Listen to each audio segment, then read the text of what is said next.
পৌঁছিয়ে দিয়েছি, সমর্থন দিয়েছি, তার কারণেই তো হাসিনার পতন। এখন নতুন করে যদি নতুন দলকে কেউ ডিজিডিএ বা এনএসআই দিয়ে তৈরি করার চেষ্টা করেন, তাহলে 111 এর মতো বদনামটা আপনাদের ঘাড়ে চাপবে। নতুন দল যত হবে মনে করবে আপনারাই করছেন। দল হোক, স্বাগত জানাই, কিন্তু এমন দল হোক যেটা মঈন ফখরুদ্দিন আলু মার্কা দল করার চেষ্টা করছে, ক্ষমতায় থাকতে পারে। তাই সেদিন দেশনেত্রী বেগম খালেদা দেখেন এক সৎ নেত্রী, দেশ প্রেমিক নেত্রী, স্বামীর মতো। আমি একদিন বললাম যে 2008 সালের নির্বাচনে কি হবে, ফখরুল তো সবই, মঈন তো সবই হাসিনার লোক, বুঝবা না, এদেশে চিরতরে আর্মির শাসন চলে আসবে। এই আর্মির শাসন থেকে দেশকে গণতন্ত্রের পথে আনতে হলে 2008 নির্বাচনে যেতে হবে।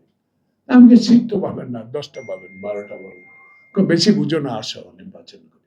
নির্বাচনের পর যখন দেখা করে বললাম কি হলো, কি ঘটলো, কিচ্ছু না, ডোন্ট ওয়ারি, এই কজন নিয়ে পার্লামেন্টে যাব, এই কজন নিয়ে কথা বলবো, বাংলাদেশে যেন জরুরি আইনটা প্রত্যাহার করে উঠে যায়, তারপর হাসিনার বিরুদ্ধে লড়াই করব।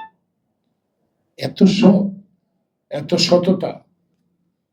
আমাদের রাজনীতি তো দেশ সেবার জন্য, তাই আমাদের নেতার কথা আমরা বারবার বলি, আমার সহযোগীরা বলে। আমি স্পষ্ট গলায় যেদিন বলতে পারি, জিয়াকে সেদিন আমি চিনেছি যেদিন তার কণ্ঠে আমি ইকবাল আলীর ছাত্র ছিলাম। আমি নিজ কানে শুনিনি, আমার বন্ধু এসে বললো যে এক মেজর জিয়ার স্বাধীনতা ঘোষণা করল, সে সদরঘাটে নৌকা দিয়ে পার হয়ে সেই যুদ্ধে অংশগ্রহণ মানুষটি আসে জিয়াউর রহমানের কথা এই জন্য বলি, সততা ছিল। বিশ্বের দরবারে বাংলাদেশকে গণতান্ত্রিক দেশ হিসাবে, একটা স্বাধীন দেশের স্বাধীন চেতা মানুষ হিসাবে পরিচিতি লাভ করার জন্য যে লোকটা সারা জীবন কাজ করেছে, তাকে অত্যুতি দিতে হয়েছে। এই কারণে যে দেশে গণতন্ত্র থাকে না, যে দেশের সার্বভৌমত্বের প্রতি অন্য দেশের উপর নির্ভর করতে হয়, সেই দেশে কোনোদিনও প্রকৃত গণতান্ত্রিক রাজনৈতিক কর্মী টিকে থাকতে পারে না।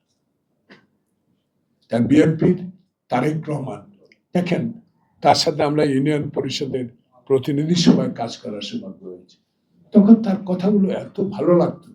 এখন তত ম্যাচিউরড, আমি তো ভয় পাইছি যে আল্লাহ কি জানে 6 তারিখে কি হয়।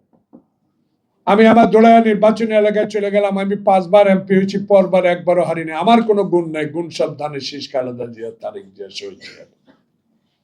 একটা আওয়ামী লীগের গায়ের উপর হাত উঠাতে দেন নাই তারেক রহমান। এত অত্যাচারের পরে আমি জিজ্ঞাসা করলাম, কি রে, নেতায় নির্দেশ দিয়েছে সরকার পরিবর্তন হবে, আইনের আওতা হবে, বিচার হবে, কারণ গলায় চুরি দেওয়া আমাদের দায়িত্ব না। দেখুন, সারা বাংলাদেশে বিএনপির হাতে কোন আওয়ামী লীগের কর্মী মারা গেছে এখনো যায়। তাই তারেক রহমানের যে এখন নেতৃত্ব, এই নেতৃত্বকে এই দেশে নানার একটা চক্রান্ত চলছে। হাবিব, যেটা হাবিব বলেছে, এই চক্রান্তকে রুখে দিতে হলে স্থিতিশীল নির্বাচন দরকার, জনপ্রতিনিধি সরকার দরকার। আপনি তো এলোন ডক্টর ইউনূস সাহেব, আপনি গ্রহণযোগ্য ব্যক্তি, আপনার সম্মান, আপনার মানে অভিজ্ঞতা বাংলাদেশে প্রচার করে,